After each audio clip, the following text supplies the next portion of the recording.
Kari Ferrari. Kari Wahlgren, Kari like Ferrari. Thank you so much for joining us Thanks, here. thanks for having I have me. lucky me, good one-on-one interview here. Yes. So it's wonderful. You are one of the more popular guests here. So yay. So for people out there who may not know your work as much, can you give the people out there a little bit about what you're best known for and what your main work is right now? Yeah, so I'm a voiceover actor in Los Angeles, and I've done a lot of different kinds of voiceover. So people that watch anime know me from FLCL, I was Haruko, Samurai Champloo, I was Fu, Kagami and Lucky Star, Saber and Fate Zero and Fate Stay Night, Celti and Durarara. So those were some of the anime shows that I worked on, and then I also do a lot of original animation and video games. And some of the original animation, I've done Starfire in the Teen Titans movies and in Injustice 2, the video game. I was Starfire. Very cool. I play Jessica and Rick's spaceship on Rick and Morty. I've played Anka in Archer. I've played Little Susie on Phineas and Ferb, Tigress in the Kung Fu Panda Legends of Awesomeness TV show, things like that. And video games, Final Fantasy 15. I'm Aranea and Starfire in Injustice 2, and Rain and Tales of Symphonia, and just lots of other things. So what? I mean, pretty much just let's just say We'll just everything. Just everything. I've done a few things. My favorite, Fu from Samurai Champloo. Wonderful. Samurai Champloo is my favorite anime, so I grew up watching that. And it's great. It's wonderful. So Such a fun thank one. you for being a part of my childhood. Thank you. Oh my God, that's such a sweet So how did you get into voice acting? Well, I loved cartoons when I was a kid. So I watched a ton of cartoons, and I kind of knew from an early age that there was somebody doing the voices behind them. So my parents said that I told them when I was very little, I'm going to be the voice of a Disney cartoon when I'm older. And so it was always kind of something that was sort of on my radar. And I did a lot of theater and singing growing up.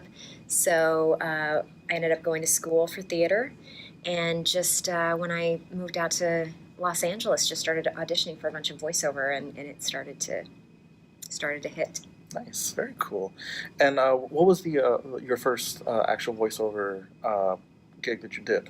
My very first voiceover job, I did a radio drama when I was 11 years old. I was on a studio tour with my parents, and they were auditioning and needed a girl my age. So when they saw me come through on the tour, they said, "Hey, would your daughter like to audition?" And I auditioned and got the part and recorded it right there on the spot. That's really cool. That was actually my first professional voiceover job. And then when I was in college and just getting out of college, I started auditioning for a lot of radio spots in Kansas City.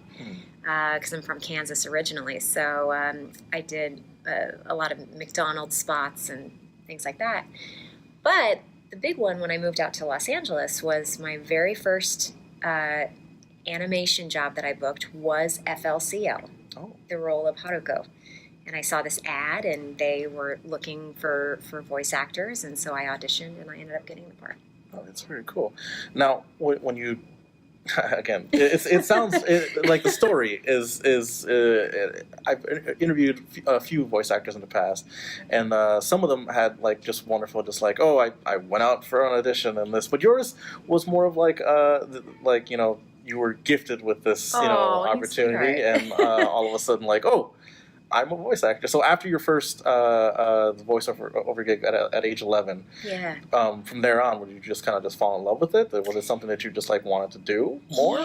Yeah, I mean, I loved performing as a kid. Anytime I could get up and sing in public or do a play or a musical or something like that, I was always doing that growing up. And so I think voiceover was just sort of a natural progression. And since I did love cartoons so much and watched them all the time, it kind of was on my radar pretty early. And it was always part of the career that I wanted. when I grew up. That's really cool. But I just never knew that it would be quite this Yeah. successful. See, me growing up watching the cartoons on the TV was always just like, oh, they're real. You know, Yeah. they live in the TV. You know. And me, I'm like, there's somebody behind There's that someone doing behind the the voices, scenes. and I You want know, to be by the time I realized, oh, you know, I wish I could be a voice actor. My voice is set into its own ways, and if I try to do a voice in my head, I was like, yes, nailing it, but really it's just my own voice regularly. It's, So, you know, which can be totally fine. It takes work to do. But like, I mean, you have a wide range. I mean, Oh, of all you. the people you've done, and with all the properties you've been, again, the list of everything that you've done out there.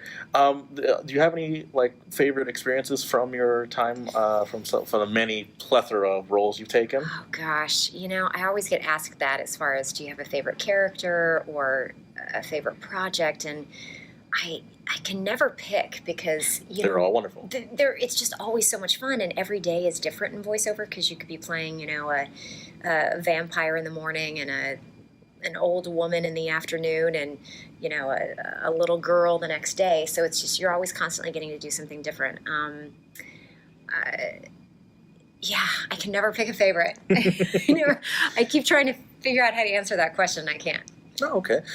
For you as you know, like, from our side of it, it's like, oh, they're people who are acting or voice acting. They're just, you know, they're wonderful. I mean, they love doing this. But I mean, do you have like other hobbies and things that you like to do besides like the acting craft? Or Well, that's a great question. I really like to travel. I like to listen to live music. I love to read.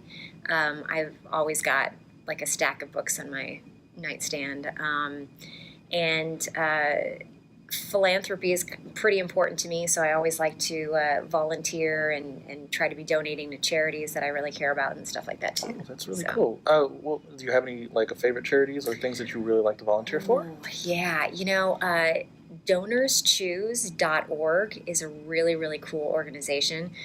Both of my parents were school teachers, and so if you go to DonorsChoose.org, you can actually pick a classroom to support, and you can pick what you give your money to. So let's say there's an orchestra in South Carolina that needs new violin strings. You can pay for the violin strings, and you get to pick it.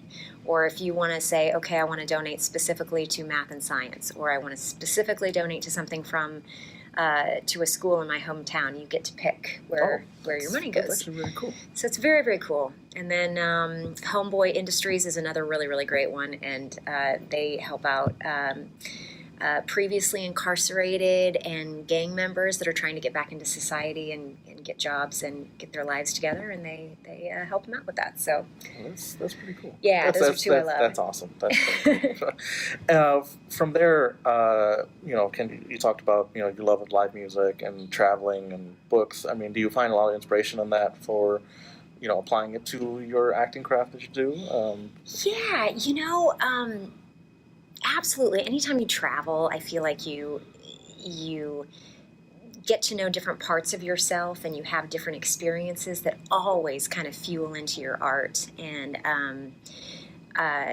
you know, music. I'm a huge music fan, and I really use it to get psyched up for my sessions. Like, you know, there's this YouTube video of me singing Marilyn Manson in the car as a little character voice, and that was my warm-up session for a ton of sessions. Like, I would actually just sing in the car on the way to the session. Oh, that's really cool. So yeah, it's and I'm a big Slaughter fan, so anytime, you know, I need to get like really happy for a session, I'll just listen to the band Slaughter, and it usually cheers me right up. It's true. There you go. True. There you go. I love for her, them. yes, it works. And It works for me. She gets really happy at Slaughter. I get really, really dorky happy about it.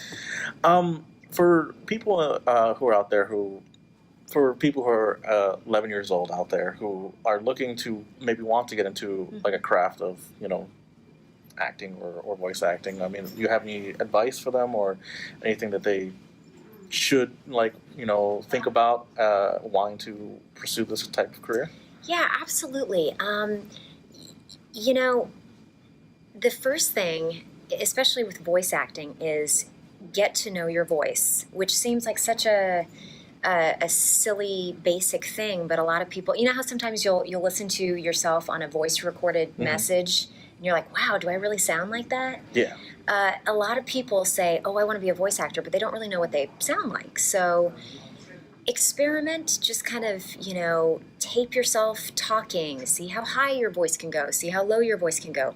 Really get to know your voice, because if you go into voice acting, your voice is your instrument, and you have to kind of figure out what it can do. Yeah. And then you just have to train and get better and better. It's such a competitive business that the more you can study and take classes or do theater, whatever you can do to make yourself a better actor is going to help you in the business. Very good.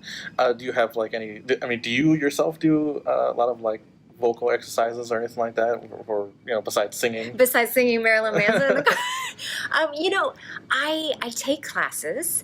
I get more and more selective as the years go by about which classes I will take or which coaches I'll coach with. But I sing a lot in the car. Literally, that's what I do to warm up for sessions. And, there are certain characters that you have to vocally kind of prep a little bit more to do than others. So everybody has their own thing that they do to get ready for sessions. Okay, all right. I guess final thing out there for the folks at home, if they wanted to find out more about you or look you up or follow you, where can they go?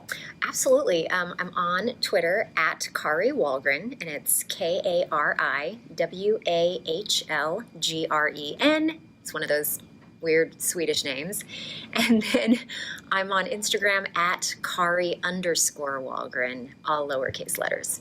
So please follow me. I also have a Facebook official page, so I love hearing from fans. Please get in touch. That's very cool. Thank you so much for being on the show. Thank you guys out there for watching. Remember to follow Pop Samurai on all social media platforms at Pop Samurai or on Twitter at Pop Samurai Cast.